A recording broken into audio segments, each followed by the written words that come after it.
እሁድን በኢቢኤስ እኔና ሉላ ከዚህ በኋላ ሞቅ ደመቅ አድርገን እንቀጥላለን። ቶሎ በይ ተደብቄ ስለሆነ እነሱ ጋር ላይቭ ላይ ነኝ። ያው ጋርዴ መጣ ሶፎንያስ ዋሲሁን ነኝ የኢትዮጵያ ቴሌቪዥን። ይቅርታ አድርጉልኝ። ሶፎንያስ ዋሲሁን ኢትዮጵያ ቴሌቪዥን። ኢዮሲ ቴንክ ዩ ሶ ማች እናመሰግናለን። ክቡራትና ክቡራን ሰላም ጤና ይስጥልን። ክቡራትና ክቡራን ተመልካቾቻችን ይህ ሳምንታዊው እሁድን በኢቢኤስ ዝግጅታችን ነው። ሞቅ ደመቅ አድርገን አብረናችሁ ቆያለን። ብያላችሁበት ስለምትሰጡን እጅግ የተከበረ ጊዜ እናመሰግናለን። ሉላ ገዙ ከኛ ጋር አብራ ነው ያለችው። ዘና በሉ ፈታ በሉ። እሁድን በኢቢኤስ እኔና ሉላ ከዚህ በኋላ ሞቅ ደመቅ አድርገን እንቀጥላለን። ማክዳ ይሄ ቪዲዮ ከደረሰሽ አለሁልሽ። ህዝቡ ብቻ ይቅር ይበለኝ። እሁድን በኢቢኤስ በአንድ እግሩ እናቆመዋለን። አስፋው መሸሻ ሞተ ተብሎ ፕሮግራሙ አሁን እኮ ቻናሏን መጣ አይደለ? ድጋሚ ኢቢኤስ እንዲታይ አደርግልሻለሁ። ማክዳ የኢቢኤስ ባለቤትሽ ከዚህ ዓለም በሞት ስለተለየ አማን ፍስሐ ሲሆን በእውነት በጣም አዝኛለሁ።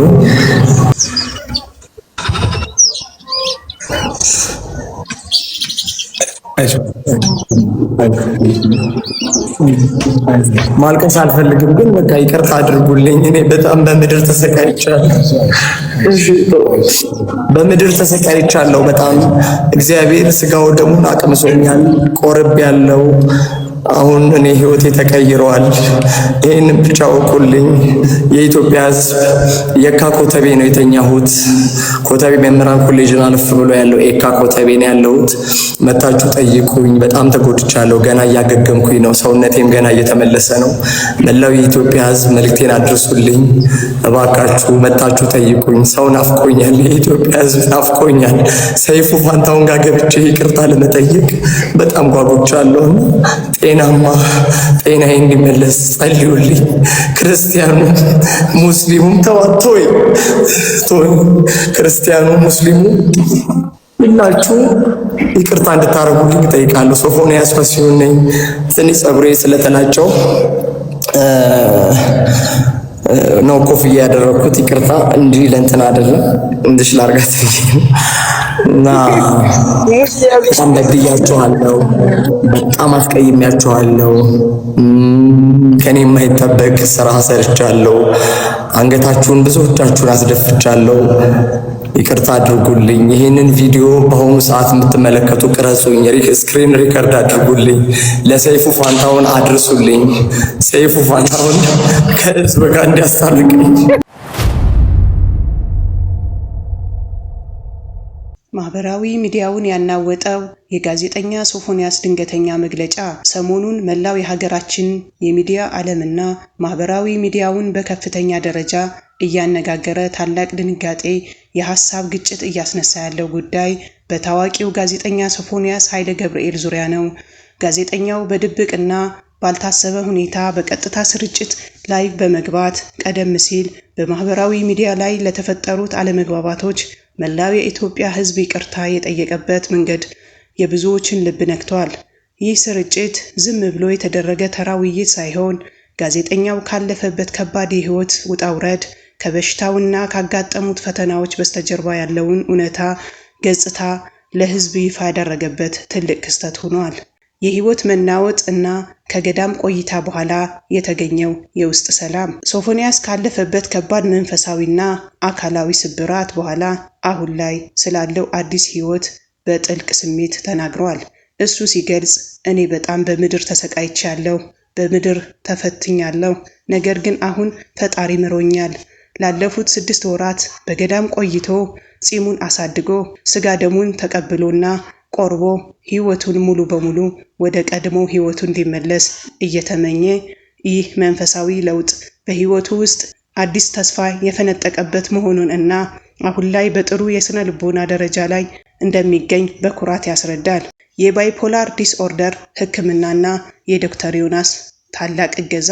ለዘመናት በሚዲያ ዓለም ውስጥ ደምቆ የኖረው ጋዜጠኛ ሶፎንያስ አሁን ላይ ያለበትን የጤና ሁኔታና እየተደረገለት ያለው ከባድ ክትትል በግልጽ አጋርቷል።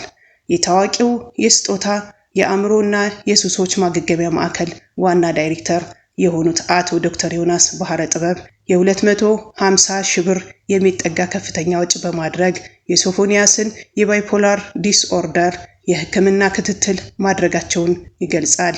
በአሁኑ ሰዓት ቀደም ሲል በኮቪድ ወቅት ከፍተኛ ርብርብ ሲደረግ በነበረው በኮተቤ ማዕከል ውስጥ በተሻለ ክፍልና ምግብ እየተረዳ እንደሚገኝ ያነሳል። ከአማን ፍስሐ ጽዮን እልፈት በኋላ የኢቢኤስ ባለውለታነት ሶፎንያስ ስለ ኢቢኤስ ቴሌቪዥን ስለ ባለቤቶቹ ያለውን ጥልቅ አክብሮትና ሐዘን ገልጿል።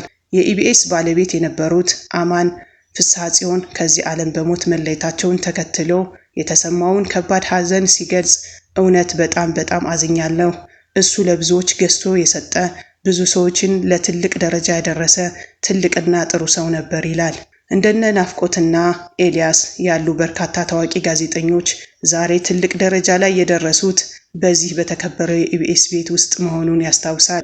የመቅደስ ደበሳይ ወንድማማችነታዊ ውለታና የህይወት ማዳን ጥረት ጋዜጠኛው በችግሩና በህመሙ ወቅት ከጎኑ የቆሙትን የኢቢኤስ ጋዜጠኞችን በተለይም መቅደስ ደበሳይ በከፍተኛ ምስጋና አንስቷል።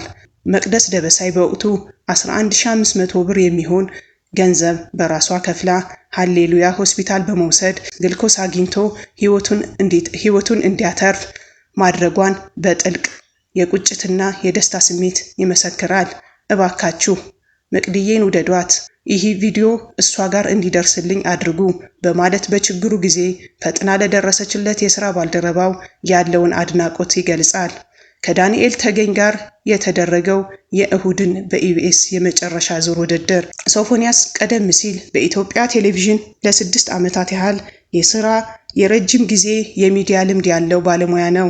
እሁድን በኢቢኤስ ፕሮግራም ላይ ለመግባት ከተወዳዳሪዎች መካከል ከታዋቂው አርቲስት ዳንኤል ተገኝ ጋር ለመጨረሻ ዙር ደርሶ እንደነበር ያስታውሳል። በወቅቱ የሰው ሀብት አስተዳደር የነበረችው ሟች ሳራ የአመጋገብ ስርዓቱን እንዲያስተካክልና ሰውነቱን እንዲቀንስ መክራው የነበረ ቢሆንም በመጨረሻ ዳንኤል ተገኝ ታዋቂ በመሆኑ አሸንፎ ወደ ፕሮግራሙ መግባቱን እና እሱ ግን ሳይሳካለት መቅረቱን በቁጭት ይተርካል። ከአብነት አጎናፍር እስከ ሄኖክ አበበ የታዋቂ አርቲስቶች ከኤርፖርት ኢንተርቪው ትዝታ ጋዜጠኛው በሚዲያ ስራው ላይ የነበረውን ልዩ ብቃት ሲያብራራ ትላልቅ አርቲስቶች ከአሜሪካና ካናዳ ሀገር ሲመጡ ከኤርፖርት በቀጥታ ሳምኖ ወደ ስቱዲዮ የሚወስዳቸው እሱ እንደነበር ያነሳል። ለምሳሌ አብነት አጎናፍር መዓዛ ብሩ ጋር ሸገር ኤፍኤም እና ሰይፉ ፋንታውን ጋር ካደረገው ቃለ መጠይቅ ውጭ በኢትዮጵያ ቴሌቪዥን ላይ ቀርቦ ኢንተርቪው እንዲደረግ ያደረገው እሱ መሆኑን ይመሰክራል። አብነት አጎናፍር የት ሚዲያ ላይ ቀርቦ ያውቃል? መዓዛ ብሩ ጋር ሸገር ኤፍኤም ሰይፉ ፋንታውን ጋር ነው ኢንተርቪው ያለው። ከዛ ውጭ ኢትዮጵያ ቴሌቪዥን ላይ ያቀረብኩት እኮ ወንድ ጋዜጠኛ እኮ ነኝ። ወንድ ማለት ማን ያቀረበው? ግቢና ዩቲዩብ ላይ አብነት አጎናፍር ኢቲቪ ኢንተርቪው ብለሽ። እንዲሁም ሄኖክ አበበ ከካናዳ ሲመጣ ልዩ ኢንተርቪው ፕሮግራም ያዘጋጀለት እሱ እንደነበርና ብዙ የተጎዱ ሰዎችን ለመርዳት ሚዲያውን በአግባቡ እንደተጠቀመበት ይናገራል። የፍሬዘር ፍቃዱ ድብደባና ወደ ቁርባን ያበቃው ያልተጠበቀ መንገድ ሶፎንያስ በሕይወቱ ላይ የደረሰውን በወቅቱ አነጋጋሪ የነበረውን የድብደባ ክስተት በተለየ የይቅርታ መንፈስ አንስቶታል።